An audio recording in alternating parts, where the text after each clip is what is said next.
को उस वक्त अंजाम दिया गया जब मुंबई का सारा अटेंशन स्पॉट फिक्सिंग पर था।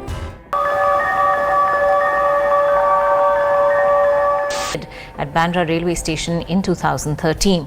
Preeti Rathi, who was just about to start work as a staff nurse in the army, was horribly disfigured and later died an excruciating death.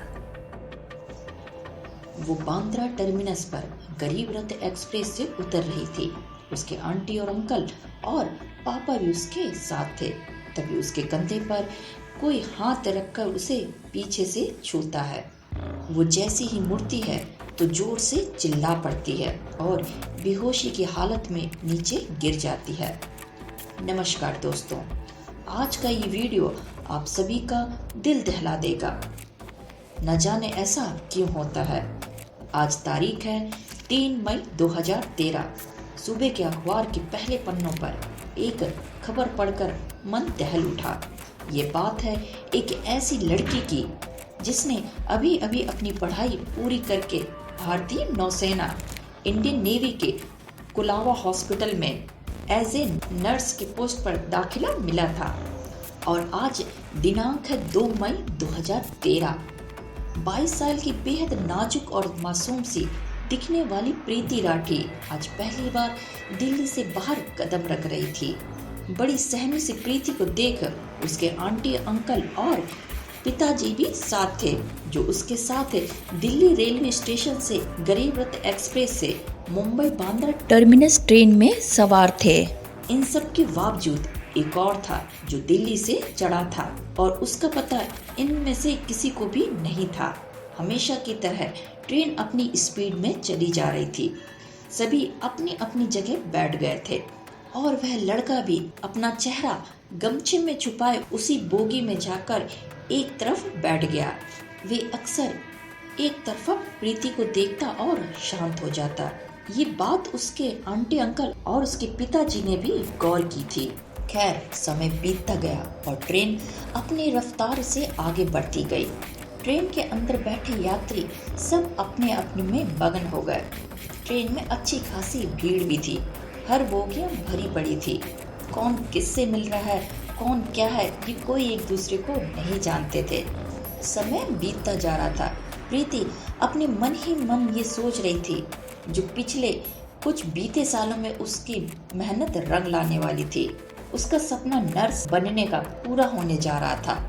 Train अपने रफ्तार में चली जा रही थी। दिल्ली से बांद्रा तक आने के लिए लगभग 22 घंटे का समय लग जाता है। इसी कारण प्रीति काफ़ी थक चुकी थी, लेकिन उसके चेहरे पर एक अलग ही रौनक थी क्योंकि वो एज ए नर्स ज्वाइन करने जा रही थी। अपनी जीवन की सफलता की पहली सीढ़ी चढ़ने जा रही थी। अब ट्रेन बांद्रा टर्मिनस पर पहुंच चुकी। सभी अपना अपना सामान लेकर नीचे उतरे। थकी होने के कारण वह अपने पापा और आंटी, अंकल से काफ़ी पीछे चल रही थी। अचानक से किसी ने प्रीति के कंधों पर पीछे से हाथ रखा। प्रीति जैसे ही मुड़ी, प्रीति ने एक लड़के को सामने पाया।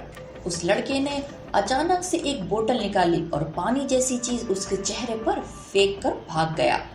प्रीति जब तक समझ पाती या आसपास के लोग जब तक देख पाते या समझ पाते, तब तक वो लड़का भाग निकला और प्रीति दर्द के मारे चिल्लाने लगी, रोने लगी और बेहोश हो गई। इतने में ही उसके आंटी, अंकल और पापा दौड़ के बिटिया की चीख सुनकर भागे। देखा तो वह पानी जैसी चीज और कुछ नहीं बल्कि एक था। तो सभी लोग प्रीति की हालत को देखकर समझ गए थे कि यह पानी नहीं, एक अटैक हुआ है। आनंद फानन में प्रीति को एक नज़दीकी अस्पताल में पहुंचाया गया। ये खबर मुंबई पुलिस तक पहुंची। मुंबई पुलिस तुरंत प्रीति को देखने के लिए हॉस्पिटल में उसका बयान लेने के लिए गई, लेकिन प्रीति इस हालत में थी कि वह बयान क्या कुछ बोल भी नहीं सकती थी, देख भी नहीं सकती थी। उसकी हालत इतनी बदतर हो चुकी थी कि वह कुछ कह ही न पाई। कुछ दिनों तक प्रीति यूं ही मूर्छित पड़ी रही। उसने अपने पिताजी से एक पेपर और पेन मांगा। शायद वो उस पेपर में कुछ उस लड़के के बारे में बताना चाह रही थी। बाद में पूछताछ और उस पेपर की लिखावट से पता चलता है कि ये वही लड़का है जो ट्रेन में गमछा पहन के चढ़ा था। असल में वो लड़का कोई और नहीं, अंकुर नाम का एक लड़का था जो कि प्रीति से प्यार करता था और शादी करना चाहता था, लेकिन प्रीति ने इस शादी के लिए उसे मना कर दिया था। होटल मैनेजमेंट में ग्रेजुएट अंकुर प्रीति से प्यार करता था और शादी करना चाहता था, लेकिन प्रीति अपने परिवार से जुड़ी हुई थी। वह अपने परिवार को सपोर्ट करना चाहती थी, इस वजह से उसने शादी का प्रस्ताव को नकार दिया। गुस्से में अंकुर ने ये सब साजिश किया और प्रीति पर अटैक कर दिया। प्रीति राठी के परिवार वाले और गुस्साए लोगों ने इस मामले पर एक कड़ी सुनवाई करने के लिए गुजारिश की और ये भी कहा कि अंकुर पवार को सजाए मौत सुनाई जाए। उसके पिताजी ने हाई कोर्ट में अपील की, अंकुर पवार को फांसी की सजा दी जाए। कुछ दिनों तक ये केस चलता रहा। पहले ये केस पुलिस द्वारा हैंडल किया जा रहा था, फिर बाद में ये केस सीबीआई जांच के लिए छोड़ दिया गया, जिसके कारण पहले तो अंकुर पवार को फांसी की सजा सुनाई गई, लेकिन कुछ दिन बाद ये सजा हटा दी गई और उसको आजीवन कारावास की सजा सुना दी गई। तो प्रीति राठी का क्या हुआ? प्रीति राठी 1 महीने तक संघर्ष करती रही और अंत में 1 जून 2013 को आखिर प्रीति राठी ने दम तोड़ दिया। डॉक्टर के अनुसार ये इतना इफेक्टिव था कि उसके चेहरे और पेट के आसपास इन्फेक्शन होने लगा, जिसके कारण उसके फेफड़े लंग्स गल गए, जिसके कारण प्रीति सांस तक नहीं ले पा रही थी और आज एक परिवार फिर से अपनी होनहार बेटी को खो चुका था। आखिर क्या कारण है? बलात्कारी और हत्या की हर घटना ही क्यों बनकर रह जाती है? क्यों नहीं हम महिलाओं के प्रति अपनी नजरिया चेंज करते हैं? क्या इन सब घटनाओं का कभी सिलसिला रुकेगा या नहीं, क्या पता।